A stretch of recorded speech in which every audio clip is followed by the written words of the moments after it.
everyone, my name is Shlok Gupta and I welcome you to Shlok. Well, have you seen that fancy college in London from the movie Kabhi Khushi Kabhi Gum? Whenever I thought about international college, that's exactly what I thought how an international college would be like. I did my engineering from a third grade engineering college. I have no shame in saying that. The only thing I learned from that engineering college was how to waste time. Honestly, I only made lifetime friends in those 4 years, and that's the biggest takeaway from my education of my undergrad. So that's when I decided that I need to get into a very good plan for my postgrad college. And I was really confused that whether should I choose a college in India or should I focus a college abroad. I come from a typical middle class family. I had no access to international colleges.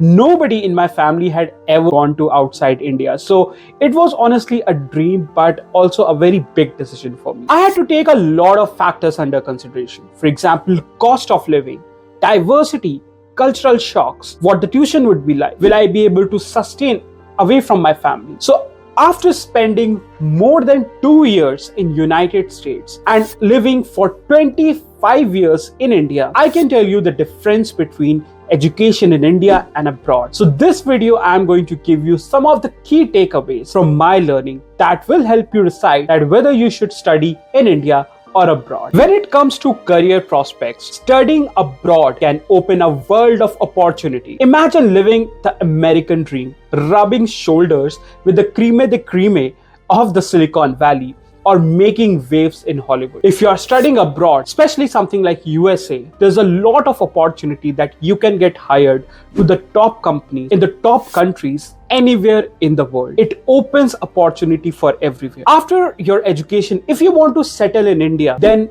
if you are doing an international education, you can easily get a very fancy job in India also, because international education from a very good college really counts well in India. But if you are studying in India and if you want to get an international job or a job somewhere else, it would be quite hard and quite tricky, because most of the time if you are studying in India, you get placed in an Indian company. So that is a big difference that you need to make sure that you take under consideration. At the same time, as you might have seen recently, the kind of layoffs that has happened in US company, it's a downside. A lot of people lost their fancy jobs. They had been earning a lot of money. But after that, after they lost jobs, they all were on H-1B visa and they just had 60 days to find a new job or move back to India. So that's a big risk of deportation that happens if you're living abroad. If you are on some work visa and something like recession happens, then you might have to wrap up your life and go back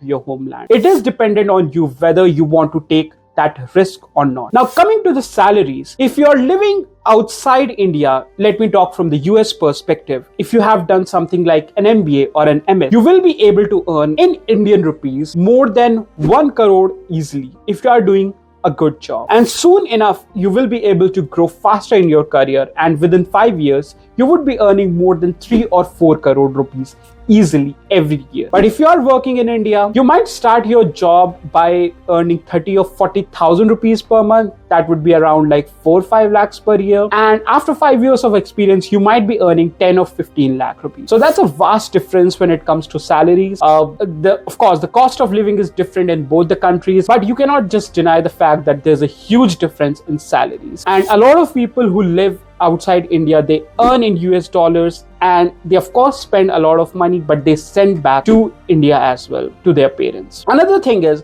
there's a lot of opportunity when you are studying here in United States or abroad. There are a lot of sectors. You can get into semiconductor industry. You can of course get into IT industry. You can get into chemical industry, into manufacturing industry. You can get into finances, into banking. So there's a lot of opportunity that you can target. When it comes to India, the opportunities are still a little bit limited, although there's a great startup culture in India right now and a lot of companies are booming up. There's a great opportunity that in 5 to 10 years, if you want to start your new job or a new startup, there would be a lot of growth possibility and you will be able to grow a lot. But at the same time, as of now, there are more opportunities abroad in bigger Western countries than it comes to India. Also, one important thing I wanted to add is When it comes to job search, in India, colleges spoon feed us. They would bring companies to the campus. They will make sure that students are placed in companies so that they can show that 100% placement records.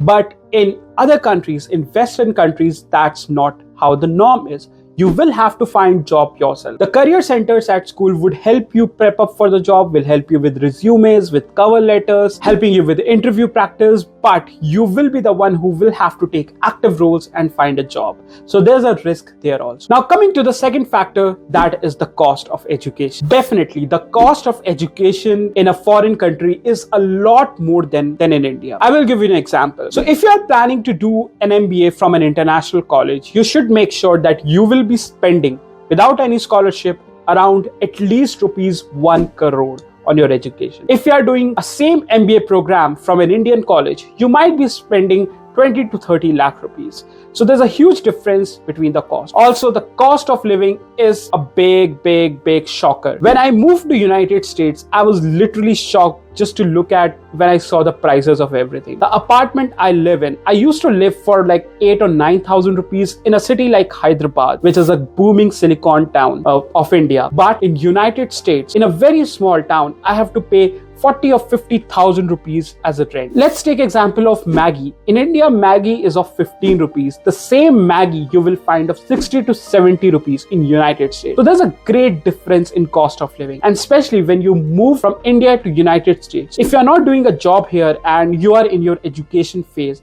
this is something which is going to affect you a lot, and you're going to feel a lot of burden of the cost of living if you don't come from a very rich family. Third factor I want to talk about is, of course, the quality of education. To be very honest, except few colleges in India, that is top IITs and top IIMs, there are not really very good quality educational institutes in India. As I was talking about in the beginning, most of the institutions are busy making money. They don't care about your education. They teach you some theoretical trash which is completely useless, and most of the time you would be wasting your time if you are studying in one of these colleges. Even when it comes to the top colleges, if you are talking about from the MBA perspective, for example, only 3 Indian colleges as of now are in the top 100 international colleges, which is a very bad record. If you talk about IIM Ahmedabad, which is considered the best colleges, or even IIS, they are not even in top 25 rankings internationally. So there is a greater opportunity that you can get into a lot better college with a lot more brand value if you are targeting top international colleges. The college I study in right now, Washington University in St. Louis, is among the top 25 MBA programs in the world, and it's a great college which I was able to get into with a good GMAT score. So there's a better chance that you would be studying in a better college if you are studying internationally. Also, you get to learn a lot of practical skills if you are studying in an international college. For example, I recently went to a 1-month tour across Europe to Spain, to France. I went to South America, to Chile. In each of these countries, I worked with local companies into consulting projects where I designed strategies on how they can grow their business. It was all practical experience, which you won't learn easily in any Indian college. So a lot of top international colleges teaches you a lot of good practical experiences in comparison to Indian colleges. Also, diversity is a big factor. All our lives, we have lived in the same cultural aspect where everyone around us look very similar to us. If you are going to a very good international colleges, you would see that there is distinct identity with everyone. You are in a class of just 6 or 7 Indians. Everyone else is from something like Nigeria, Ghana, United Kingdom, South America, Australia, Pakistan. You have a class which is full of people from everywhere. So you learn a lot. The networking bonds that you form, which is very good for your career, is everlasting, is long lasting. It is very beneficial for your growth as well. I personally feel that the kind of person I was 2 years back, I'm very different from the person I was 2 years back. It's all because of I have learned so much just because I lived in a diverse environment. So that is one factor that makes international education a lot better than Indian education. I want to cover another thing, and when it comes to the cost as well, there are high chances that if you come from a normal family, you will not be able to afford a very expensive international education. But a lot of good colleges give very, very, very high scholarship. Sometimes they even give 100% scholarship. So how you can achieve that, I won't discuss this in this video. I have made a separate video of this. You will find a link somewhere here of that video. You can go to that video after watching this video and you can study that one. But you can get great scholarship, you can get good education loan, and you won't have to really think about financing your education. That is something very important. Now, coming to the last point that I want to talk about is, of course, the lifestyle, the location, but also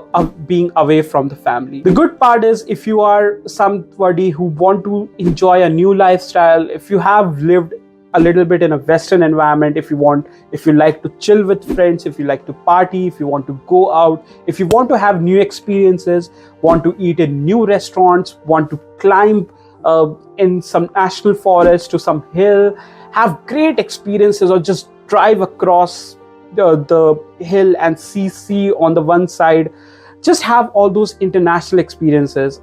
Of course, abroad education is great for that. You will have all those lifetime experiences that will be built in your mind, in your memories. You will be living your dream life if you are studying outside India. But at the same time, there's a very important thing to consider, that you are away from your loved ones. You are away from your family, you are away from your friends, and that pushes you into loneliness. A lot of time you will feel lonely, because all these countries also have very less population. You won't see a lot of people around you, so you feel that you are a little bit alone, and that's not the best experience you have. If you are somebody who gets homesick very easily, I would ask you to reconsider your decision of moving abroad also, because it is very difficult. I will give you an example. During coronavirus, a lot of people got stuck outside India, and they were not able to travel back to India for an year, and they were not able to meet their families. So if you are somebody who has a lot of attachment with your family and you miss them a lot, then it would be a very difficult for you living outside. So that's a big factor to consider. If you are in India, you can take 1 or 2 hour flight and you can go and visit your family, but it is not that easy internationally. Another thing is visa and immigration, which I talked about in the beginning. It is not really very easy to get a visa abroad for education, because a lot of people are just trying to move abroad from India. So it is a tough task. So you need to be admitted to a very good college. You need to make sure that everything in your life is sorted out, and then only you will be able to get visa of a very good country. That is also an important thing. In India, you don't need visa. You can just move around anywhere. You can do whatever you want. So these are some of the points which I thought I wanted to share, the difference between Indian and international education. At the end of the day, it is completely dependent on you, what you want to choose. I just want to say that if you are eyeing for international education, just don't go by the fancy colleges that you see in Bollywood movies. Just don't go by that. Have a solid plan, that where you want to go, why you want to go, what are the pros, what are the cons. You have to live independently. A lot of things you will have to do on your own. So be sure about that, then only make a big decision. Think about the finances also. You will have to put a lot of things into stakes. So after all those decisions and consideration, then only decide that where you want to study and why you want to study. If you like that video, please like, comment your experiences and share with your friends, and do comment that what do you want to see next in my next video. Till then, thank you, namaste, bye bye, tata.